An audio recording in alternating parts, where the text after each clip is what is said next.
M Akbar Jabbar സംവാദം കഴിഞ്ഞിട്ട് ഇന്നേക്ക് 8 ദിവസമായി.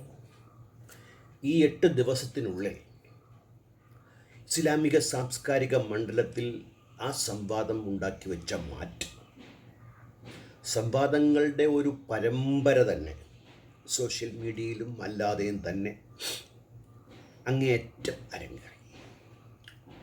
എനിക്ക് വളരെ ആകർഷകമായി തോന്നിയത് ഇന്നലെ അറിയപ്പെടാത്ത ഒരു ഉസ്താദ്, അദ്ദേഹം വന്നിട്ട് അക്ബർ പറഞ്ഞ 24:40 യഥാർത്ഥ അർത്ഥം പറഞ്ഞുകൊണ്ട് അക്ബർ ഖുർആനെ വ്യഭിചരിക്കുന്നു എന്ന് പറഞ്ഞു. അത്തരത്തിൽ ക്യാമ്പിനുള്ളിൽ തന്നെ അക്രമം പൊട്ടിപ്പുറപ്പെടത്തക്ക രീതിയിൽ ഇവിടെ അക്ബർ സ്വീകരിച്ച ഒരു നയം, ഇത് യഥാർത്ഥത്തിൽ അക്ബറിൻ്റേതല്ല.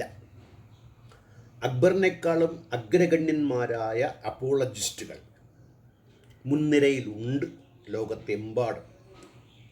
അവരെയൊക്കെ കണ്ടു പഠിച്ച് അവരിൽ നിന്ന് ചോർത്തിയെടുത്താണ് തൻ്റേതെന്ന ഭാവത്തിൽ അക്ബർ കയ്യടി വാങ്ങിക്കാൻ ശ്രമത്തിൽ പരാജയപ്പെടുകയും ചെയ്യുന്നു. ഒരു കൂട്ടം മുജാഹിദുകൾ ഒഴിച്ചു കഴിഞ്ഞാൽ ബാക്കി എല്ലാവർക്കും ഏകദേശം മനസ്സിലായ മട്ടാണ്. ശ്രീനിവാസനും മമ്മൂക്കോയെയും അഭിനയിച്ച ഒരു സിനിമയുടെ രംഗമാണ് എനിക്ക് ഓർമ്മ വരുന്നത്. തലയണ മന്ത്രം എന്ന സിനിമയിൽ ശ്രീനിവാസൻ ഡ്രൈവിംഗ് പഠിക്കാനായിട്ട് മമ്മൂക്കയെ സമീപിക്കുന്നു. മമ്മൂക്കോയ വണ്ടിക്കകത്തിരുന്നൊരു പഴഞ്ചൻ ഓട്ട വണ്ടിയാണ്. അതിനകത്തിരുന്നു കൊണ്ട് എങ്ങനെ ഡ്രൈവിംഗ് ചെയ്യണമെന്ന് പഠിപ്പിക്കുമ്പോൾ കോപിഷ്ഠനായിട്ട് ശ്രീനിവാസൻ മമ്മൂക്കോയോട് പറയുന്നു, താൻ അധികം എന്നെ പഠിപ്പിക്കേണ്ട കാര്യം, ഞാൻ PhD പഠിച്ചവനാണ്. എന്നിട്ട് ഗിയർ ഇടാൻ നേരത്ത് പറയുന്നു, ക്ലച്ച് ചവിട്ടിയിട്ടല്ലേ ഗിയർ ഇടേണ്ടത്. മമ്മൂക്കോയ വളരെ അപഹാസ്യമായ രീതിയിൽ അയാളെ കളിയാക്കിക്കൊണ്ട്, ചുരുക്കി പറഞ്ഞാൽ തനിക്കെല്ലാം എന്നറിയാമെന്ന് ഭാവിക്കുകയും ഒട്ടും അറിയാതിരിക്കുകയും ചെയ്യുന്ന അവസ്ഥ. കളരി കണ്ടിട്ടില്ലെങ്കിലും ഗുരുക്കൾ എന്ന ഭാവം എന്നൊരു പഴഞ്ചൊല്ലിനെ ഓർമ്മിപ്പിക്കത്തക്ക രീതിയിലാണ് അക്ബറിൻ്റെ നിലപാട്.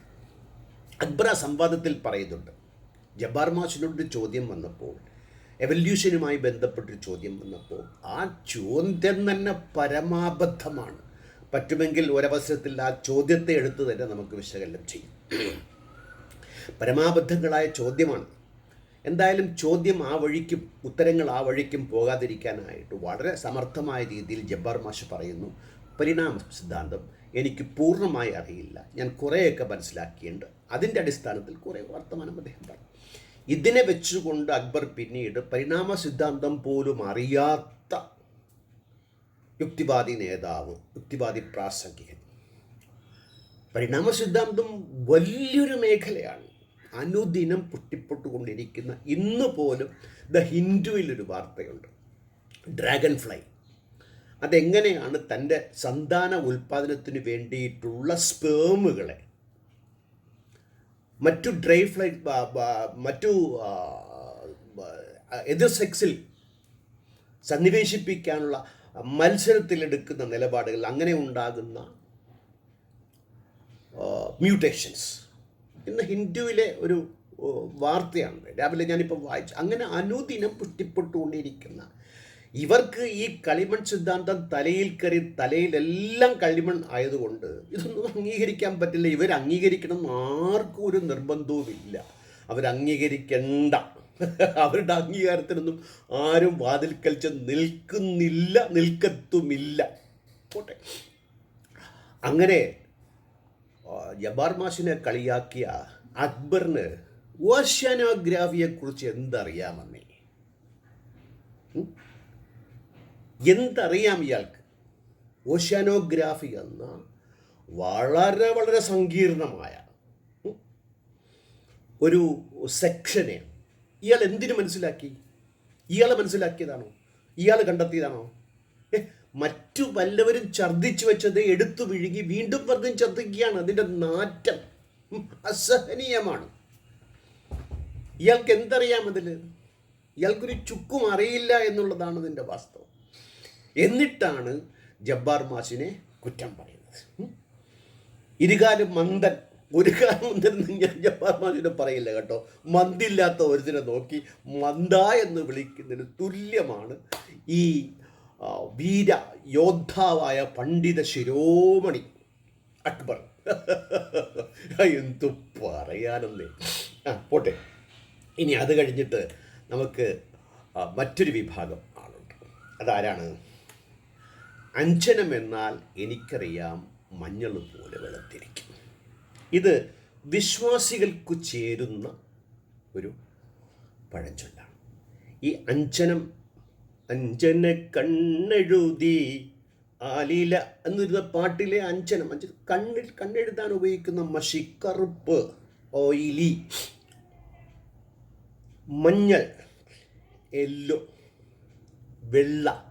അഞ്ജനം എന്നാൽ എനിക്കറിയാം അത് മഞ്ഞൾ പോലെ വെളുത്തിരിക്കും. ഈ പറയുന്നവന് ഈ 3 സംഗതികളും പഠിച്ചില്ല, പഠിപ്പിക്കപ്പെട്ടില്ല എന്നുള്ളതാണ് വാസ്തവം. സാധാരണ ഒരു ഇസ്ലാമിക വിശ്വാസിയെ സംബന്ധിച്ചിടത്തോളം അവൻ്റെ മത അറിവും ശാസ്ത്ര അറിവും മദ്രസ ലെവലിലാണ്.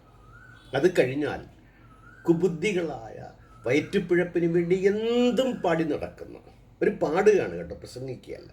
അവരുടെ പ്രസംഗങ്ങളൊക്കെ പാട്ടുകളാണ്, ഒരു പ്രത്യേക ശൈലിയാണ്. എൻ്റെ ഈ ഇടയ്ക്ക് സുഹൃത്ത് ചോദിച്ചു, തമിഴിൽ ഇങ്ങനെ പാടുന്നില്ലല്ലോ അവന്മാർ, മലയാളത്തിലാണല്ലോ പാട്ടുള്ളത്. എനിക്കതറിയില്ല കേട്ടോ. എന്തായാലും അവരെ ഇതൊന്നും പഠിപ്പിച്ചിട്ടില്ല. കറുപ്പ്, മഞ്ഞ, വെള്ള പഠിപ്പിക്കാത്തതുകൊണ്ട് ആ പാവങ്ങൾക്ക്, ഞാൻ അങ്ങനെ പറയുള്ളൂ, അവർ പാവങ്ങളാണ്, അവർക്കിത് മനസ്സിലായില്ല. അതുകൊണ്ട് ആരെങ്കിലുമൊക്കെ എന്തെങ്കിലുമൊക്കെ പറഞ്ഞാൽ വെളുപ്പാണെന്ന് കരുതി സന്തോഷം കൊണ്ട് തുള്ളിച്ചാടുന്ന അവസ്ഥയാണ്. നമ്മളിവിടെ പ്രധാനമായി ചർച്ചയ്ക്കെടുക്കുന്നത് അക്ബർ ഇത് എവിടെ നിന്നാണ് എടുത്തത്, അതല്ല പ്രധാന ചർച്ച. ഞാൻ വഴിയെ വരാം, ഇടയ്ക്കത് പറഞ്ഞതേ.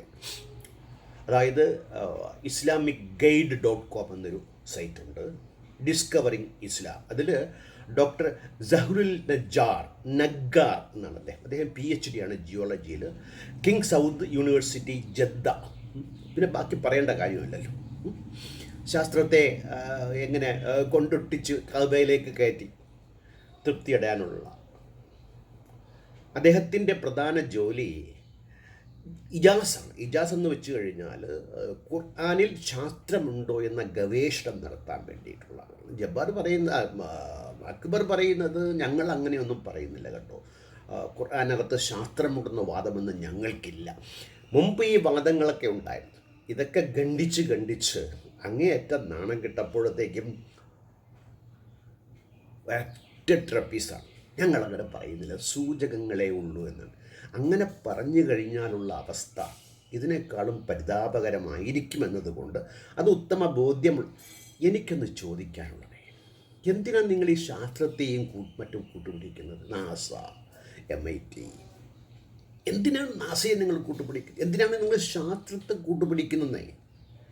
വിശ്വാസികൾക്ക് നാസയും വേണ്ട, ശാസ്ത്രവും വേണ്ട, ഓഷ്യാനോഗ്രാഫിയും വേണ്ട. നമ്മുടെ പാവം സുന്നി മൗലവി പറഞ്ഞതുപോലെ അങ്ങനെ അപ്പടിക്ക് വിശ്വസിക്കാൻ പാകത്തിൽ അവിടെ വിശ്വാസം സത്യമാണോ?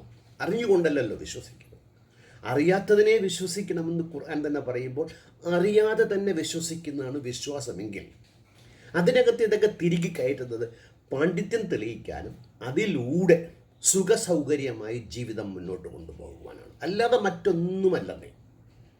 തീർച്ചയാണ് തൻ്റെ നിലനിൽപ്പ്, തൻ്റെ ചുറ്റുപാട്, തൻ്റെ എന്താ പറയുക ആഡംബരപൂർണമായ ജീവിതം, ഇതൊക്കെ മുന്നിൽ കണ്ടുകൊണ്ടാണ് ഇത്തരം കുബുദ്ധികൾ അരങ്ങു വാണ് തകർത്ത് ആ സമൂഹത്തിനെ അങ്ങേയറ്റം മതം പതിപ്പിക്കത്തക്ക രീതിയിൽ കള്ളത്തരം, നട്ടാൽ മുളയ്ക്കാത്ത പെരുനുണകൾ പ്രചരിപ്പിച്ചുകൊണ്ടിരിക്കുന്നത്.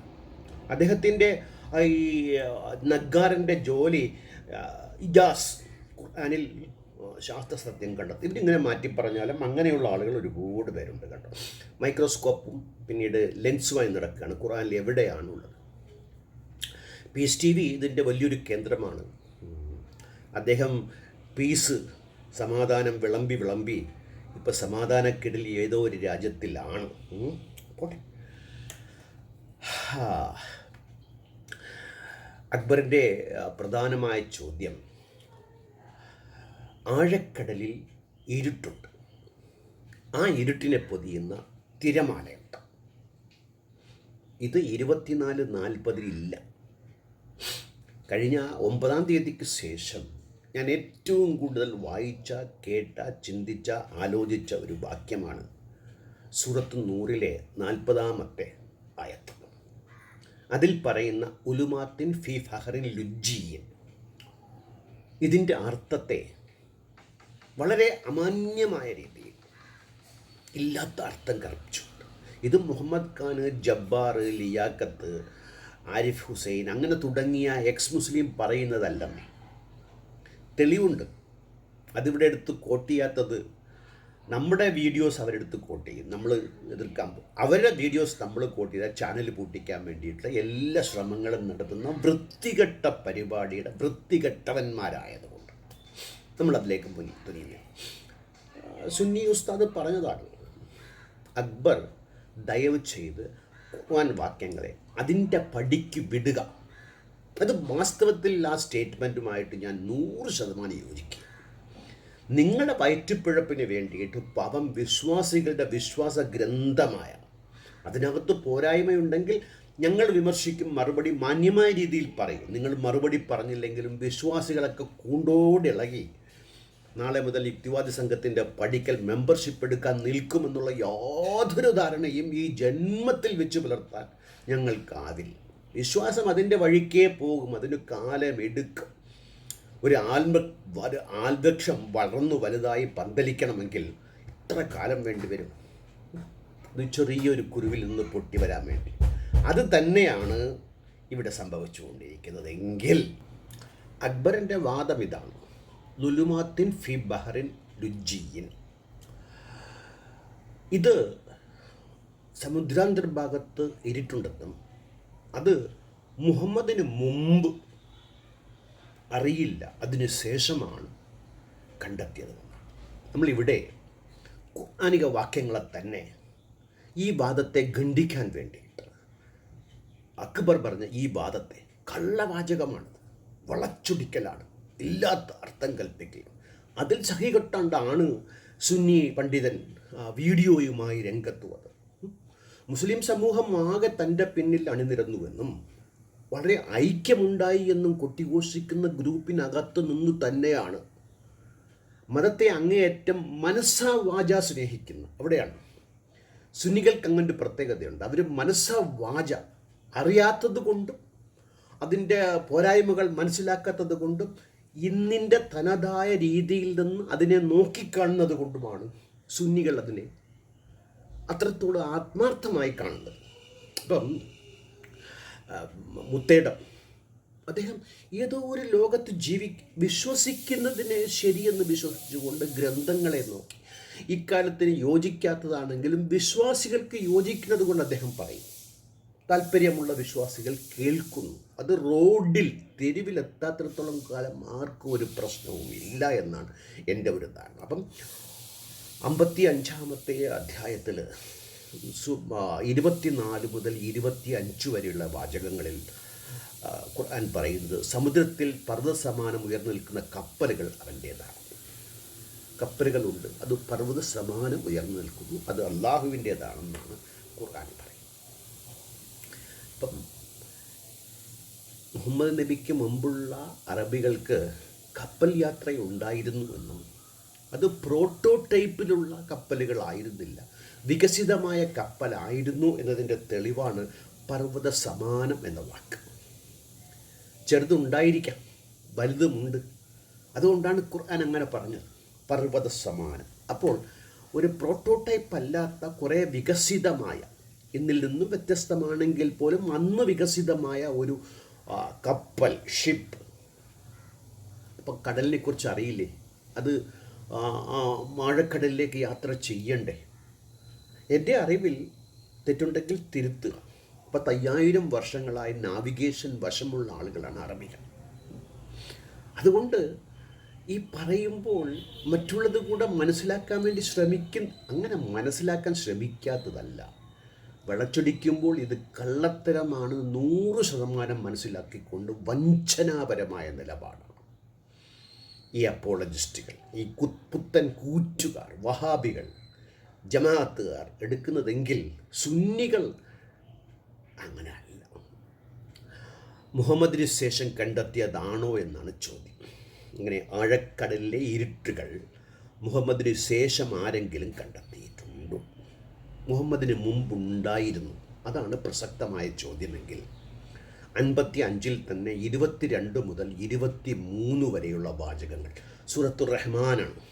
അള്ളാഹുവിൻ്റെ കാരുണ്യത്തെ നീ കാണുന്നില്ലേ എന്ന് ഫബി ഈ ആലായി റബ്ബിക്കുമാ തുഖദിബാൻ എന്ന് ആവർത്തിച്ച് പറയുന്ന അള്ളാഹുവിൻ്റെ മഹിമയെ നീ എന്തിനാണ് തള്ളിക്കളയെന്ന് വിലപിക്കുന്ന ഒരു വിലാപ കാവ്യമാണത്.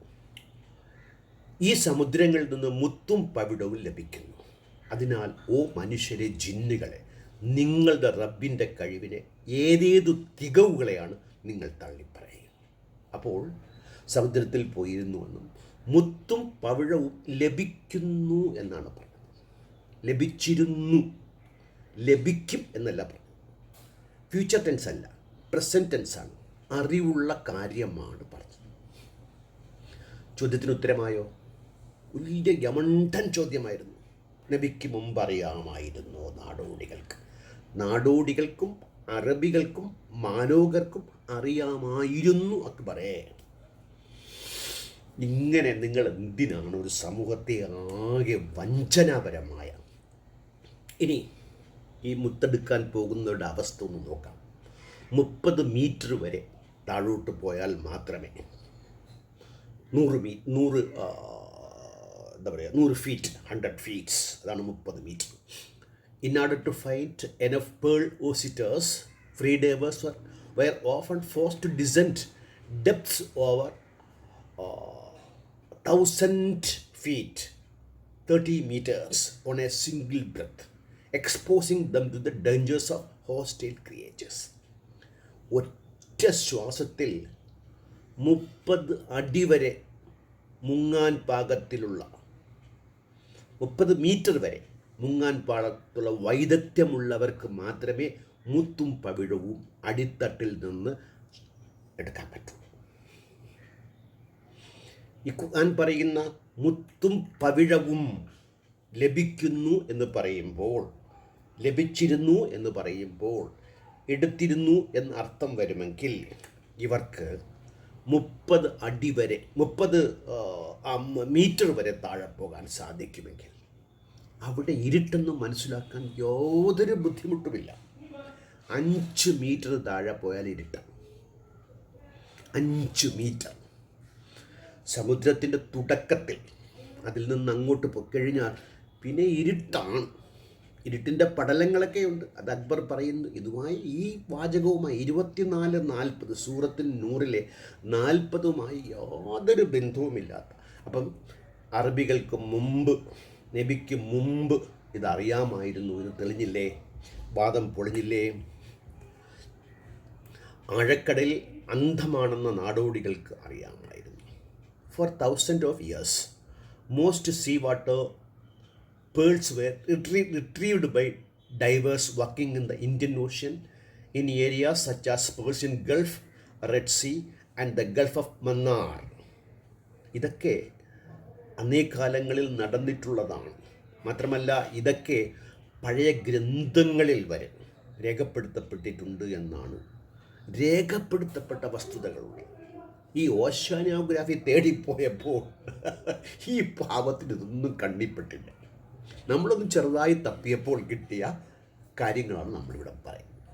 വളരെ നേരത്തെ 1400 വർഷങ്ങൾക്ക് മുമ്പല്ല, അതിനു മുമ്പ് തന്നെ അറിയാവുന്ന കാര്യങ്ങളെ വെച്ചാണ്. UAE സൈറ്റിൽ ഞാൻ കഴിഞ്ഞ അധ്യായത്തിൽ പറഞ്ഞതുപോലെ pearl diving was one the most lucrative profession in the United Arab Emirates and was tightly woven in to the UAE culture that dates backs around 7,000 years. 7000 വർഷങ്ങളായി ആകർഷകമായ ഒരു ജോലിയായിരുന്നു എന്നും പേൾ ഡൈവിംഗ്, പേൾ ഹണ്ടിങ് അത് സംസ്കാരത്തിൽ അലിഞ്ഞു ചേർന്നിരുന്നു എന്നും UAEയുടെ tourism സൈറ്റിൽ പറയുമ്പോൾ അക്ബറിൻ്റെ വാദം കള്ളത്തരമാണ്. അതായത് ഖുർആൻ വാചകം പറഞ്ഞത് തെറ്റാണ്, വളച്ചൊടിച്ചതാണ്, ഉസ്താദിൻ്റെ ഭാഷയിൽ പറയുകയാണ് വ്യഭിചരിച്ചതാണ്. ഇവിടെയോ ഓഷ്യാനോഗ്രാഫി ആകെ മാറ്റിമറിച്ചുകൊണ്ട് അറിയില്ല എന്ന് അറിയാം. ഇനി അദ്ദേഹം തെറ്റിദ്ധരിപ്പിക്കാൻ വേണ്ടി എപ്പിപീലിയാജിക് സോണിൽ സൂര്യപ്രകാശമുണ്ട് എന്ന് പറയുകയാണ്. ശരിയാണ്, എപ്പിപീലിയാജിക് സോണിൽ സൂര്യപ്രകാശമുണ്ട്. പക്ഷേ ആ സൂര്യപ്രകാശം മനുഷ്യനേത്രങ്ങൾക്ക് മറ്റു വസ്തുക്കളെ കാണാൻ പാകത്തിലുള്ളതല്ല. അത് ആ ഏരിയയിൽ എപ്പിപീലിയാജിക് സോണിൽ ജീവിക്കുന്ന സൂക്ഷ്മജീവികൾക്ക് ഫോട്ടോസിന്തസിസിലൂടെ ആഹാരം സമ്പാദിക്കാനുള്ള സൂര്യപ്രകാശമാണ്. ആ സൂര്യപ്രകാശം തീർച്ചയായിട്ടും നഗ്നനേത്രങ്ങൾ കൊണ്ട് കടലിലെ അടിത്തട്ടിലെ ഒന്നിനെയും കാണാൻ യോഗ്യമല്ല, പ്രാപ്തമല്ല. അങ്ങനെയാണെങ്കിൽ ഈ എപ്പിപീലിയാജിക് സോൺ എന്ന വാക്ക് ഉപയോഗിച്ച് എന്തിനാണ്? തെറ്റിദ്ധരിപ്പിക്കാൻ വേണ്ടിയിട്ടാണ്. തെറ്റിദ്ധരിപ്പിക്കേണ്ട ഒരു ഇതിന് വേണ്ടിയിട്ട് അങ്ങേയറ്റം റിസർച്ച് നടത്തിക്കൊണ്ട് തന്നെ ഇങ്ങനെ കാര്യങ്ങളൊക്കെ വിളമ്പി ഛർദ്ദിച്ച് നാമാവശേഷമായ കുറേ ആളുകൾ അഖില ലോകതലത്തിലുണ്ട്. അവരെയൊക്കെ എടുത്തുകൊണ്ടുവന്നാണ് ഇവിടെ ഇപ്പോൾ അതൊക്കെ പണ്ടേ തള്ളിക്കളഞ്ഞ കാര്യങ്ങളൊക്കെ. അക്ബർ പറഞ്ഞത് 24:40 4 അഭൗതിക അറിവുണ്ട്. തെറ്റാണ്. അങ്ങനെ ഒരു അറിവ് 24-40 വായിച്ചാൽ എവിടെയും കിട്ടില്ല. വാക്കുകളുടെ അർത്ഥം മാറ്റിക്കൊണ്ട് തിരികെ കയറ്റി എടുത്തു മാറ്റി വളച്ചൊടിച്ച് എന്തിനാണ് ഈ നാണം കെട്ട പരിപാടിക്ക് പോകുന്നത് അക്ബറെ? വയറ്റിപ്പിഴപ്പായിരിക്കാം, പക്ഷെ അതിങ്ങനെയൊക്കെ വേണോ? ഇത്രയും കാലം സമ്പാദിച്ചില്ലേ, പോരെ? അടങ്ങി ഒതുങ്ങി വീട്ടിൽ നിന്ന് നിസ്കരിച്ച് ജീവിച്ചാൽ പോരാ. അഹങ്കാരം, അതല്ല, അഹങ്കാരത്തെക്കാൾ ഉപരി അത്യഗ്രഹം, പ്രശസ്തി എന്നും എന്നെ തേടി വരണം, ഞാൻ ആശാനാണ്, കളരി കണ്ടിട്ടില്ലെങ്കിൽ എന്ന ഭാവം. ആഴക്കടലിൽ ഇരുട്ടുണ്ട്, ഇരുട്ടിനെ പൊതിയുന്ന തിരമാലകൾ ആഴക്കടലുണ്ട്. 24-40 വായിക്കും. ഞാൻ നിങ്ങളോട് വെല്ലുവിളിക്കുക, നമുക്ക് അറബി പണ്ഡിതന്മാരെയും ഓഷ്യാനോഗ്രാഫി പഠിച്ച ആളുകളുടെ മുമ്പിൽ വെച്ച് തെളിയിക്കാൻ ഇത് നിങ്ങൾക്ക് സാധിക്കുമോ? ഒരിക്കലും സാധിക്കില്ല. 100% ഉറപ്പാണ്. പച്ചക്കള്ളമാണ്. ഇരുട്ടിനെ പൊതിയുന്ന ആഴക്കടലിലെ തിരമാലകൾ ഉണ്ട് എന്നുള്ളത്. ആഴക്കടലിൽ തിരമാലയുണ്ട്, വാട്ടർ മോങ്കൊക്കെ കണ്ടെത്തി, അതൊക്കെ വേറെ വിഷയമല്ലേ. അതിൻ്റെ വാക്കർത്ഥം നമുക്കൊന്ന് പരിശോധിക്കാം. ഇതിന് കടപ്പാട് അബ്ദുലീനി മാഷാണ്. ഞാൻ സുദീർഘമായി അദ്ദേഹത്തിൽ അറബി പണ്ഡിതനായതുകൊണ്ട് ചോദിച്ചു മനസ്സിലാക്കിയാണ്. ഔക്ക ഉലുമാത്തിൻ ഫി ഫഹറിൻ ലുജ്ജിയിൻ യഹുഷാഹു മൗജിൻ മിൻ ഫൗഖിഹി മൗജിൻ മിൻ സഹാബിൻ ലുദുമാത്തിൻ. ഔക്ക ഉലുമാത്തിൻ ഫി ഫഹറിൻ ലുജ്ജിയിൻ യഹുഷാഹു മൗജിൻ മിൻ ഫൗഖിഹി മൗജിൻ മിൻ സഹാബും ലുലുമാത്തുൻ എന്നാണ് ഓരോ വാക്കിൻ്റെ ഔ അല്ലെങ്കിൽ ക ഉലുമാത്തിൻ ഇരുട്ടുകൾ പോലെ, ഫീ ഫഹരൻ ഒരു കടൽ, ലുജ്ജിയിൻ ആഴമുള്ളത്. ആ കടലിൻ്റെ വിശേഷണമാണ് ആഴമുള്ളത്. യഹ്ഷാഹു അതിനെ മൂടുന്നു, കടലിനെ പൊതിയുന്നു. അക്ബർ പറയുന്നതോ ഇരുട്ടിനെ പൊതിയുന്ന തിരമാലകൾ ആഴക്കടലിലുണ്ട്. ബഹ്റിൻ ലുജ്ജിയിൻ യഹ്ഷാഹു എന്നാണ് കടൽ ആഴമുള്ളത്, അതിനെ പൊതിയുന്ന യഹ്ഷാഹു എന്നാണ് വരുന്നത്. യഹ്ഷാഹു അല്ല, യഹ്ഷാഹ അല്ല. അത് ആ ഉസ്താദ് പറയുന്നുണ്ട്. അതിൻ്റെ വ്യാകരണം പറഞ്ഞുകൊണ്ട് തന്നെ അദ്ദേഹം പറയുന്നുണ്ട്. ഇവിടെ പറയുന്നത് ബഹ്റിൻ ലുജ്ജിയിൻ യഹ്ഷാഹു, ആഴമുള്ള കടലിനെ പൊതിയുന്ന തിരമാലകൾ. തിരമാലകളുണ്ടോ? തിരമാല മാത്രമെന്ന് തെറ്റിദ്ധരിപ്പിക്കാം. ഉണ്ട്, വഴിയെ നമുക്ക് പരിശോധിക്കാം, മറ്റൊരു അധ്യായത്തിൽ പരിശോധിക്കാം. അക്ബർ പറയുന്നത് പോലെ ഇരുട്ടിനെ പൊതിയുന്ന തിരമാലകൾ ആഴക്കടലുണ്ട് എന്ന് വരണമെങ്കിൽ ഖുർആനിൽ വരേണ്ടത് ഉലുമാത്തിൻ യഹ്ഷാഹ എന്നേ വരാം. ഹു പറയാൻ പാടില്ല. ഹു അത് ഈ കടലിനെ എന്ന് വരണമെങ്കിൽ യഹ്ഷാഹു ആണ്. ആഴമുള്ള എന്നല്ലെങ്കിൽ ആഴക്കടൽ എന്ന് പറഞ്ഞെങ്കിൽ യഹ്ഷാഹ എന്നേ വരാം. ആ വീഡിയോ അതിൻ്റെ ലിങ്ക് വേണമെങ്കിൽ താഴെ കൊടുക്കാൻ നിങ്ങൾ പോയി കേട്ടു. വന്നിട്ടുള്ളത് ബഹറിൻ ലുജീൻ യഹ്ഷാഹു എന്നതുകൊണ്ട് ഇത് ആഴക്കടലിനെ പൊതിയുന്ന, കടലിനെ പൊതിയുന്ന ആഴക്കടൽ എന്നുള്ളത് വിശേഷണമാണ്. കടലിനെ പറയുമ്പോൾ നമ്മൾ സാധാരണ പറയുന്നൊരു വാക്കാണ് ആഴക്കടൽ. മുത്തുപറക്കിയ ആഴക്കടൽ, പർവ്വത സമാനമുള്ള കപ്പലുകൾ സ്വന്തമാക്കിയ ആഴക്കടൽ. ഇനി ഒരുപാട് തഫ്സീറുകൾ എടുത്ത് പരിശോധിച്ചാലൊക്കെ തന്നെ ഇതിൽ പറയുന്നത് or their deeds are like layers of darkness in a vast deep sea. Vast deep sea, വിശാലവും ആഴമുള്ളതുമായ കടൽ. ആരാ പറയുന്നത്? മുഫ്തി തഖ്വി ഉസ്മാനി. ഓവർവെൽംഡ്, പൊതിയുന്നു, മൂടുന്നു, യഹ്ഷാഹു. ഇനി ഡോക്ടർ ഖാലി പറയുന്നത് or they are as darkness in tumultuous sea vast and deep. അദ്ദേഹം ബ്രാക്കറ്റിൽ പറയാണ് വിശാലവും ആഴമുള്ളതും. എൻവലപ്ഡ് ബൈ വേവ്സ്, പൊതിയുന്ന, മൂടുന്ന, യഹ്ഷാഹ അല്ല. ഇനി മൗഷിൻ ഖാൻ പറയുന്നത് or within bracket or states of a disbeliever is like the darkness in a vast deep sea overwhelmed. അവിടെയും വാസ്റ്റ് ഡീപ്പ് സീ. ഈ വാസ്റ്റ് ഡീപ്പ് എന്ന് പറയുന്നത് കടലിൻ്റെ വിശേഷണമാണ്, കടലിനെ മൂടുന്നു. പിക്താൾ വളരെ പ്രശസ്തനായ ഒരു അദ്ദേഹം പറയുന്നത് or as a darkness on a vast accessible sea there covered him a wave. അവനെ തിരമാലകൾ മൂടുന്നു. അതായത് വാസ്തവത്തിൽ ഈ 24-40 വളരെ കാവ്യാത്മകമായ ഒരു വാക്കാണ്. ഇപ്പം എനിക്ക് ഏറ്റവും ഇഷ്ടമുള്ള ഒരുപാട് ഭക്തിഗാനങ്ങളുണ്ട്. നെയ്യാറ്റിൻകര വാഴും കണ്ണാമുന്നിൻ മുന്നിലൊരു നെയ്വിളക്കാകട്ടെ എൻ്റെ ജന്മം. ഒരു ജന്മത്തെ നെയ്വിളക്കായി നെയ്യാറ്റിൻകരയിൽ വാഴുന്ന കണ്ണൻ്റെ മുമ്പിൽ അർപ്പിക്കുന്നു എന്നുള്ള സങ്കല്പമുണ്ടല്ലോ, ആ ഭാവനാസൃഷ്ടിയുടെ ഉദാത്തமான ആ ചിന്തയോട് അങ്ങേയറ്റം താതാത്മ്യം പ്രാപിക്കുന്ന ഇറൈവനിടം കയ്യേന്തുങ്കൾ അവൻ ഇല്ല എന്ന് ചൊല്ലുവതില്ലേ. ഇല്ല എന്ന് പറയാത്തവനാണ് ദൈവം.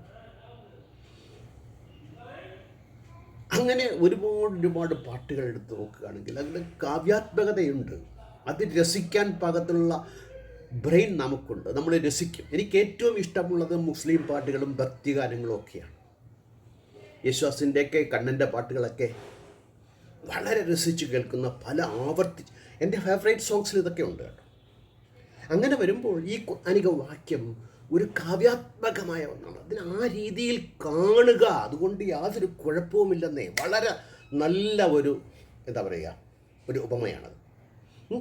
ഇങ്ങനെ ഉപമിക്കാനൊന്നും എനിക്ക് കഴിവില്ലെന്നേ. അങ്ങനെ ഉപമിക്കുന്ന 1400 വർഷം മുമ്പത്തെ ഒരാളെ ആ കഴിവിൻ്റെ പേരിൽ, മറ്റുള്ളതല്ല, ആ ഉപമിക്കാനുള്ള കഴിവിൻ്റെ പേരിൽ ബഹുമാനിക്കുകയും ആദരിക്കുകയും ചെയ്യുന്നു.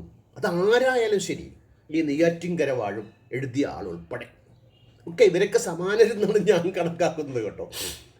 ഇപ്പം പിക്താൾ പറയുന്നത് അതായത് അദ്ദേഹം പറയുന്നത്, ഖുർആൻ പറയുന്നത്, അവിശ്വാസിയുടെ അറിവ് ഒരു അന്ധകാരമാണ്. ഏതുപോലെ എന്ന് വെച്ചാൽ ആഴക്കടലിൽ താഴ്ന്ന അന്ധകാരമുള്ള ഒരു കടലിൽ അതിൻ്റെ മുകളിലേക്ക് കൈപൊക്കിക്കഴിഞ്ഞാൽ അവൻ്റെ കൈ പോലും കാണാനൊക്കാത്ത രീതിയിൽ അവൻ്റെ വിശ്വാസങ്ങൾ അന്ധമാണെന്ന് അറിയിക്കാൻ വേണ്ടിയിട്ടുള്ള ഒരു ഉപമയാണത്. പിക്താൽ അതുകൊണ്ട് ഈ കഥയെ സ്വായത്തമാക്കിയിട്ട് അവനെ പൊതിയുന്ന എന്ന് തന്നെ പറയുമ്പോൾ എത്ര ആത്മാർത്ഥതയാണ് അദ്ദേഹം ആ ഒരു കാവ്യനീതി അവിടെ കാണിക്കുന്നു നോക്കുക.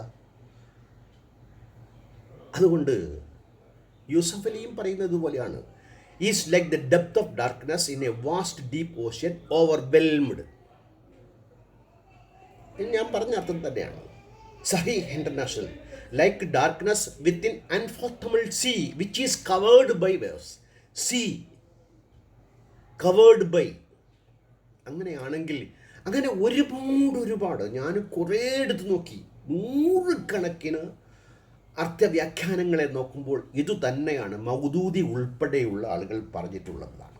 മലയാളത്തിൽ നോക്കുകയാണെങ്കിൽ ആഴക്കടലിലെ ഇരുട്ടുകൾ പോലെയാകുന്നു അവരുടെ പ്രവർത്തനങ്ങളുടെ ഉപമ, വിത്തിൻ ബ്രാക്കറ്റ് തിരമാല അതിനെ വിത്തിൻ ബ്രാക്കറ്റ് കടലിനെ പൊതിയുന്നു. ലുജിയിൻ മഹഷാഹു അല്ലെ, യഹ്ഷാഹു അല്ലെ, കടലിനെ പൊതിയുന്നു, ആഴക്കടലിനെ പൊതിയുന്നു. ആഴ എന്ന് പറയുന്നത് ഉദാഹരണമാണ്. തഫീം പറയുന്നു നോക്കൂ, ആഴമേറിയ കടലിലെ ഇരുട്ടുകൾ, അതായത് തിരമാലകൾ മേൽക്കുമേൽ വന്നു മൂടുന്നു, അതിനു മീതെ മേഘം.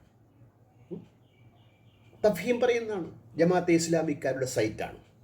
അത് വളരെ നല്ലൊരു സൈറ്റാണ് കേട്ടോ. എളുപ്പത്തിൽ വായിക്കാനും മനസ്സിലാക്കാനും പറ്റുന്ന കുറേ വ്യാഖ്യാനങ്ങളും വാക്കർത്ഥവും കൊടുത്തിട്ടുള്ള മലയാളികൾക്ക് ഉപകാരപ്രദമായ ഒരു സൈറ്റാണ് ഈ തഫീം net.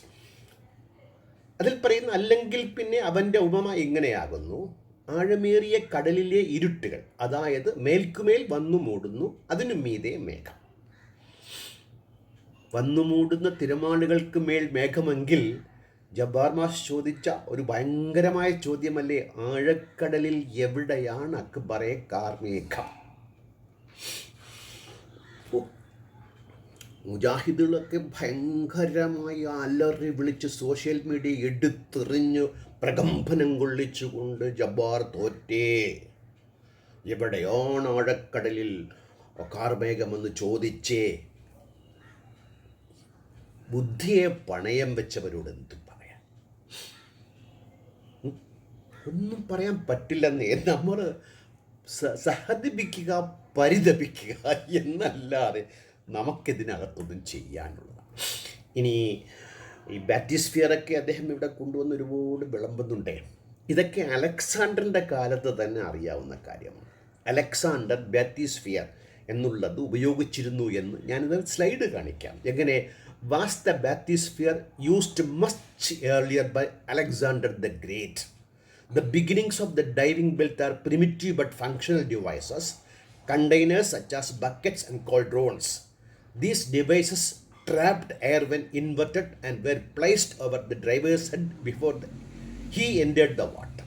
The first references to underwater activity dates from Egyptian antiquity and the Thebes temples. അതായത് കുട്ട പോലത്തെ അല്ലെങ്കിൽ അത് സമാനമായ സാധനങ്ങളെ തലയിൽ കമിഴ്ത്തിക്കൊണ്ട് അതിനകത്ത് വെള്ളം കയറാതെ എയർ ടൈറ്റ് കമ്പാർട്ട്മെൻറ്റായി കടലിനടിയിൽ അലക്സാണ്ടർ പോയിരുന്നു എന്നാണ് ഈ പറയുന്ന രേഖ. ഈ ആഴത്തിൽ തപ്പിയെടുത്ത് ഈ ഇരുട്ടിനെ കൊണ്ടുവന്ന് ആളുകളെ അന്ധകാരത്തിൽ ആഴ്ത്താൻ വേണ്ടി ശ്രമിച്ച അക്ബറിന് ഇതൊന്നും മനസ്സിലാകാതെ പോയതിൽ അതിശയപ്പെടാനൊന്നുമില്ല. ആവേശം പൂണ്ട് ഇങ്ങനെ കൊണ്ട് എടുത്തു ചാടി വിളമ്പിയപ്പോൾ ചീറ്റിപ്പോയതാണ്. ഇനി നമുക്ക് ഖുർആൻ കടലിനെ കുറിച്ച് പറയുന്ന മറ്റൊരു കാര്യം നോക്കാം. അതായത് ഒരാൾ ഒരു വിഷയത്തെക്കുറിച്ച് പറയുമ്പോൾ അയാൾ തന്നെ അതേ വിഷയത്തെക്കുറിച്ച് മറ്റു ഭാഗങ്ങളിൽ പറഞ്ഞിട്ടുണ്ടെങ്കിൽ ഇത് രണ്ടും ചേർത്ത് വായിക്കാനുള്ള ബുദ്ധി, വിവേകം നമ്മൾ കാണിക്കും. അത് ഞാനിവിടെ കാണിക്കുകയാണ്. 25-ാമത്തെ അധ്യായത്തിൽ 53-ാമത്തെ സൂറത്ത് റഹ്മാൻ, രണ്ട് സമുദ്രങ്ങളെ കൂട്ടിച്ചേർത്തതും അവൻ തന്നെയാകുന്നു. ഒന്ന് രുചികരമായ തെളിനീർ, മറ്റേത് അരോചകരമായ ഉപ്പുനീർ. രണ്ടിനുമിടയിൽ ഒരു മറയുണ്ട്, അവ കൂടിക്കലരുന്നത് വിലക്കുന്ന ഒരു തടസ്സം. അതായത് രണ്ട് സമുദ്രങ്ങളുണ്ട്, അതിൽ ശുദ്ധജലവും ഉപ്പുവെള്ളവുമുണ്ട്. ഇവ തമ്മിൽ കൂടിക്കലരുന്നതിനെ തടയുന്ന മറയുണ്ട് എന്ന് ഖുർആൻ പറയുന്നു. നേരത്തെ പറഞ്ഞ കാവ്യാത്മകതയിൽ നിന്നും വ്യത്യസ്തമായി ഇവിടെ വസ്തുതാവിരുദ്ധമായ കാര്യമാണ് ഖുർആൻ പറയുന്നത്. തെറ്റല്ല. 1400 വർഷം മുമ്പേ ഒരു കുഗ്രാമത്തിൽ ജനിച്ചു വളർന്ന മനുഷ്യൻ്റെ അറിവുമായി ബന്ധപ്പെടുത്തി നോക്കുമ്പോൾ അങ്ങനെ കണ്ടാൽ മതിയെന്നേ. അതിനെ അങ്ങനെ കണ്ട് വിശ്വസിക്കുന്ന, കണ്ട് തൃപ്തിയടയുന്ന, കണ്ട് സായുജ്യമടയുന്ന, മനസമാധാനം തേടുന്ന ലക്ഷോപലക്ഷങ്ങളുണ്ട്. അവർക്കിതൊന്നും പ്രശ്നമല്ല. അവരവരെ വഴിക്ക് വിടും. നിങ്ങളീ കുബുദ്ധികൾ ഇറങ്ങി ഇല്ലാത്തത് ചികഞ്ഞ് എന്തിനാണിത് അറിയാണ്ട് ചോദിക്കുകയാണ്, വല്ലാണ്ട് ചോദിക്കുകയാണ്, എന്തിനാണ്? അപ്പോൾ ഖുർആൻ തെറ്റും പറയും, ശരിയും പറയും, ശരി പറയും, കാവ്യനീതി പറയും, കാവ്യം പറയും, ഒരുപാട് ഒരു കാലഘട്ടത്തിൻ്റെ എന്താ പറയുക അതിർവരമ്പുകൾ അതിനുണ്ട്. അതുവരെ മനുഷ്യൻ സമ്പാദിച്ച മനുഷ്യ കുലത്തിൻ്റെ ശരികൾ അതിനകത്ത് വരും. 100% തെറ്റ് എന്നൊന്നും പറയാൻ ഞാനാളല്ല. അന്നിൻ്റെ ആ ഒരു രീതിയിൽ ഇപ്പം നബിയുടെ ഭാര്യമാർ, നബിയുടെ യുദ്ധം, ഇതിനെ ഒന്നും തള്ളിപ്പറയുന്ന ആളല്ല ഞാൻ. അതൊക്കെ കുറേയൊക്കെ പഠിച്ചതും കുറേയൊക്കെ പറയാൻ ആഗ്രഹിക്കുന്ന കാര്യവും അതും തെറ്റല്ലെന്നേ, വളരെ സുവ്യക്തമായി പറയാം, തെറ്റല്ല. അതിനെ ഇപ്പോൾ പകർത്തണമെന്ന് പറയുന്നതിൽ മാത്രമേ ഉള്ളൂ അഭിപ്രായ വ്യത്യാസം. പകർത്താൻ പറ്റില്ല. ഇവരെത്ര പകർത്താൻ പറഞ്ഞാൽ ആളുകൾ പകർത്തില്ല, അവർക്ക് പറ്റില്ല. അപ്രായോഗികമെന്ന് പറയുന്നത് കൊണ്ടാണ്. ഒന്നും യുദ്ധം ചെയ്യാൻ പറ്റുമോ? അപ്പോൾ പകർത്താൻ പറ്റുമോ? ആട്ടി ഓടിക്കും ആളുകൾ, തല്ലിക്കൊല്ലുവാണ്, തൂക്കിക്കൊല്ലുവാണ്. അപ്പം വിലക്കുന്ന തടസ്സം ഈ 2 സമുദ്രജലത്തിൽ ഇല്ല. 2 സമുദ്രജലമുണ്ടോ? ഇല്ല. Functionally speaking, however, there is only 1 ocean. ഒരു കടലേ ഉള്ളൂ. Since every ocean is connected to others. മറ്റുള്ളവയുമായി കണക്ഷൻ ഉള്ളതാണ് ലോകത്തെ എല്ലാ സമുദ്രങ്ങളും. എങ്കിൽ ഒരു സമുദ്രമാണുള്ളത്, പിന്നെ എങ്ങനെ 2 സമുദ്രമാകും? ഖുർആൻ അറിയില്ല. ഖുർആൻ്റെ പരിമിതിയായി കണ്ടുകൊണ്ട് തന്നെ ഇതൊന്നും വായിച്ചിട്ട് ഈ 2 സമുദ്രമുണ്ടെന്നും അതിൽ ഉപ്പ് വെള്ളമുണ്ടെന്നും ശുചീകരിക്കാത്ത രീതിയിൽ അത് മറയൊന്നുമല്ല. വിശ്വാസികളുടെ വിശ്വാസത്തിൻ്റെ ഭാഗമേ അല്ലത്. അബ്ദുൽ ജബ്ബാർ അല്ലെങ്കിൽ അഹമ്മദ് കബീർ എങ്ങനെ വിശ്വസിക്കുന്നു? ജമീലയുടെയും ഹമീദിൻ്റെയും മകനായി ജനിച്ചതുകൊണ്ട്, മദ്രസയിൽ പോയി ഇത്തരം കാര്യങ്ങൾ പഠിച്ചതുകൊണ്ട്, ഇതിലുപരി ചിന്തിക്കാൻ സമയമില്ലാത്തതുകൊണ്ട്, കഴിവില്ലാത്തതുകൊണ്ടെന്ന് ഞാൻ പറയില്ല, ആവശ്യമില്ലാത്തതുകൊണ്ട്. ഇപ്പോൾ അറബി ഞാനെന്തിനാണ് പഠിക്കുന്നത്? അറബി എനിക്കെന്ത് തമ്മിൽ ബന്ധം? എനിക്കെന്ത് ആവശ്യത്തിന് അറബി പഠിക്കണം? ഒരു വിശ്വാസിക്കും ഇതേ. അവന് യാസീൻ ഓതാനും ഫാത്തിഹ ഓതാനും ഖുൽഹുവല്ലാഹു അഹദ് അല്ലാഹു സമദ് ലം യലിദ് ലം വലദ് എന്നൊക്കെ വായിക്കാനൊക്കെ കുറേയൊക്കെ ഈ എത്രയോ സിനിമാ ഗാനങ്ങൾ നമുക്ക് കാണാപ്പാടമാണ്. എത്രയോ സിനിമാ ഗാനങ്ങൾ നമ്മൾ കുളിമുറിയിൽ ചെന്ന് പാടുമല്ലോ. അതുപോലെ ഒരുപാട് കാര്യങ്ങൾ അർത്ഥമറിയാതെ ഈ സിനിമാ പാട്ടിൻ്റെയൊക്കെ അർത്ഥം ഗ്രഹിക്കാൻ എനിക്ക് വലിയ ഇഷ്ടമാണ്. അതിൻ്റെ അർത്ഥത്തിൽ മുങ്ങിത്താണ് വിഭാവന ചെയ്ത് എന്നെ അതിൽ പ്രതിഷ്ഠിച്ച് എൻ്റെ സങ്കല്പ കാമുകിയുമായിട്ട് അങ്ങനെ ഉല്ലാസത്തിൽ ഉല്ലസിക്കാൻ എനിക്ക് ഭയങ്കര പെരുത്ത രസമാണ്. 5 പൈസയുടെ ചിലവില്ലാത്ത ഒരു മാനസിക എന്താ പറയുക പ്രക്രിയ. അതുപോലെ ഇത് ഓതി തൃപ്തിപ്പെടുന്നവർ എൻ്റെ ഈ മാനസികാവസ്ഥയിലാണ്. ഒരു വിശ്വാസിയോടും അവൻ വിശ്വാസിയായതിൻ്റെ പേരിൽ നീരസം പ്രകടിപ്പിക്കേണ്ട യാതൊരു കാര്യവുമില്ല. നമ്മുടെ നീരസമൊക്കെ ഈ വൃത്തികെട്ടവന്മാരായ പുരോഹിത വർഗത്തോടാണ്. അതിലും ഡീസൻസായ ആളുണ്ടെന്നേ. അതായത് പാളയത്തിരുന്ന് പിന്നീട് വലിയ പള്ളിയിൽ ഖത്തീബായ വന്നൊരാൾ, പേര് പറയുന്നില്ല, അദ്ദേഹത്തോട് ഞാനുമായി സംവദിക്കാനായി എൻ്റെ സുഹൃത്തുക്കൾ അദ്ദേഹത്തെ കണ്ട് നിർബന്ധിച്ചു. അദ്ദേഹം പറഞ്ഞ വാക്ക് 10-20 വർഷങ്ങൾക്ക് മുമ്പാണ്. വളരെ സുന്ദരമായൊരു വാക്ക് പറഞ്ഞു അദ്ദേഹത്തോട് എനിക്ക് ബഹുമാനമുണ്ട്. എങ്ങനെ? യുക്തി കൊണ്ട് വിശ്വാസത്തെ അളക്കാൻ പറ്റില്ല. എങ്ങനെ? യുക്തി കൊണ്ട് വിശ്വാസത്തെ അളക്കാൻ പറ്റില്ല. എത്ര സംശുദ്ധവും ആത്മാർത്ഥവുമായ വന്നവർക്ക് നീരസം തോന്നി. ആ നീരസമൊന്നും അവർ എന്നോട് പ്രകടിപ്പിച്ചില്ലെന്നേ. അവർ പിന്നീട് വിശ്വാസം വെടിഞ്ഞതുമില്ല. അയാളും ഞാനും സംവാദം നടത്താൻ അയാൾ പിന്മാറിയപ്പോൾ അവരുടെ വിശ്വാസത്തിന് യാതൊരു കോട്ടവും ഉണ്ടായില്ലെന്നേ. വിശ്വാസം അങ്ങനെയാണ്. വിശ്വാസം അറിയാതെ വിശ്വസിക്കലാണ് എടുത്ത കഥ. സൂറത്തുൽ ബഖറയിൽ പറയുന്നത് മറഞ്ഞിരിക്കുന്നതിനെ വിശ്വസിക്കുന്നവനാണ് വിശ്വാസി. അങ്ങനെ വിശ്വസിച്ചോട്ടെ. അങ്ങനെ പറയുമ്പോൾ രണ്ട് കടലില്ല, അതിനെ മറയ്ക്കുന്നു. പിന്നെ എക്സ്റ്റൂരി എന്നൊരു രീതി, അതായത് വെള്ളത്തിൽ, ഉപ്പുവെള്ളത്തിൽ ശുദ്ധജലം ഒഴുകിയെത്തുമ്പോൾ രണ്ട് രീതിയിൽ അത് വേറിട്ട് കാണാൻ സാധിക്കും. അങ്ങനെ കണ്ടുകൊണ്ട്, കടലിൽ കണ്ടുകൊണ്ട് തെറ്റിദ്ധരിച്ചതാണ്. ഇനി നമുക്ക് അടുത്ത അധ്യായത്തിൽ എന്തിനാണ് വാൾട്ടർ മങ്കിനെ കുറിച്ച് പറയുമ്പോൾ, നമ്മൾ ഈ കീത്ത് മൂർ എന്ന ദുഷ്ടൻ കാച്ചു വാങ്ങി ഭ്രൂണത്തെ കൊണ്ട് അള്ളാഹുവിൻ്റെ ഗർഭത്തിൽ സന്നിവേശിപ്പിച്ച പരമ അബദ്ധം പിടിച്ചവൻ, അയാൾ കാശ് വാങ്ങിച്ചതുപോലെ വാൾട്ടർ മങ്കൊന്നും കാശുമായിട്ട് ചെന്നാൽ മതി. വാൾട്ടർ മങ്ക് മരിച്ചു കഴിഞ്ഞ വർഷം. ചെന്നാൽ മതി, അങ്ങോട്ട് കാത്തു നിൽക്കുകയാണ് ആളുകൾ ഇവരുടെയൊക്കെ കാശ് വാങ്ങിച്ച് കള്ളത്തരം പറയാൻ വേണ്ടിയിട്ട്. എല്ലാവരും അങ്ങനെയാണോ? നിങ്ങൾ ജീവിക്കാൻ വേണ്ടി കള്ളം, ചതി, വഞ്ചന, ഇതൊക്കെയായിട്ട് സമുദായത്തെ തന്നെ ആരിൽ നിന്ന് കാശ് കൂട്ടുന്നു അവരെ തന്നെ വഞ്ചിക്കുന്നു. ഇനി MIT, NASA, Mariana trench, James Cameron, Challenger deep, എന്തിനാ ഇതൊക്കെ നിങ്ങൾ പറഞ്ഞത്? ഈ 24-40 എവിടെയാണ് ഇതിൻ്റെ പ്രസക്തിയുള്ളത്? എന്ത് സാങ്കത്യമാണ് അക്ബറെ വാൾട്ടർ മങ്കിനും നാസയ്ക്കും മരിയാന ട്രഞ്ചിനും ഉള്ളത് ഈ 24-മായി ബന്ധപ്പെടുത്തിക്കൊണ്ട്? ഇങ്ങനെ നാണം കെടാൻ നാണമില്ലേ? ഇനി ഇദാ അഹ്റജിയദഹു ലം യഖദ് യറാഹ വമൻ ലം യജ്ഹലി, ഇത് ബാക്കി അടുത്ത അധ്യായത്തിൽ ഇദ്ദേഹം എടുത്തു വെള്ളപൂശി കീറിക്കളഞ്ഞ 24-40 ബാക്കി വചനങ്ങൾ നമുക്കൊന്ന് പരിശോധിക്കാം. നമുക്കെങ്ങനെ പറഞ്ഞു പോകാമെന്നേ, ചോദിച്ചു പോകാം അല്ലേ? അക്ബർ ഒരു ഇൻ്റർവ്യൂ നടത്തി, കുറേ പിള്ളേരെ എത്തി. പിള്ളേർ നമ്മൾ ചോദിച്ച ചോദ്യങ്ങളൊക്കെ അക്ബറിൻ്റെ സംശയരൂപേണ ചോദിക്കുന്നു. നാടകമാണ്, പിള്ളേർ ചോദിച്ചതുപോലെ എഴുതി ചോദിപ്പിച്ചതാണ്. പോട്ടെ, അങ്ങനെ ആയിക്കോട്ടെ, കുഴപ്പമൊന്നുമില്ല. ചോദ്യം അവിടെ കിടക്കും. അക്ബറിൻ്റെ വഴിയേ പോകും. അഞ്ഞാഴി പയറുമായിട്ട് അക്ബർ വേറെ വഴിയിൽ.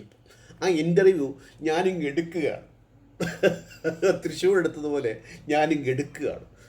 അടുത്ത 1-2 അധ്യായം കഴിഞ്ഞിട്ട് ആ ഡ്രപ്പീസ് കളിയുടെ ആ കരണം മറച്ചിലിൻ്റെ ഇൻ്റർവ്യൂ, അതിലെ ചോദ്യങ്ങൾ നമുക്കൊന്ന് പരിശോധിക്കേണ്ടതുണ്ട് എന്ന് പറഞ്ഞുകൊണ്ട് ഇതിൽ ചില വാക്കുകൾ ഞാൻ ഈ കീത്ത് മൂറിനെയൊക്കെ പറഞ്ഞത് തെറ്റിപ്പോയി എന്നുള്ള ഒരു ധാരണ കൊണ്ട് അങ്ങനെ പ്രയോഗിക്കാൻ പാടില്ല എന്നുള്ള വിവേകപൂർണമായ അറിവ് കൊണ്ട് അതിൽ സോറി പറഞ്ഞുകൊണ്ട് ഞാൻ ഈ അധ്യായം അവസാനിപ്പിക്കുകയാണ്. അടുത്ത അധ്യായത്തിൽ കാണുന്നതുവരെ നന്ദി, നമസ്കാരം, ഗുഡ് ബൈ.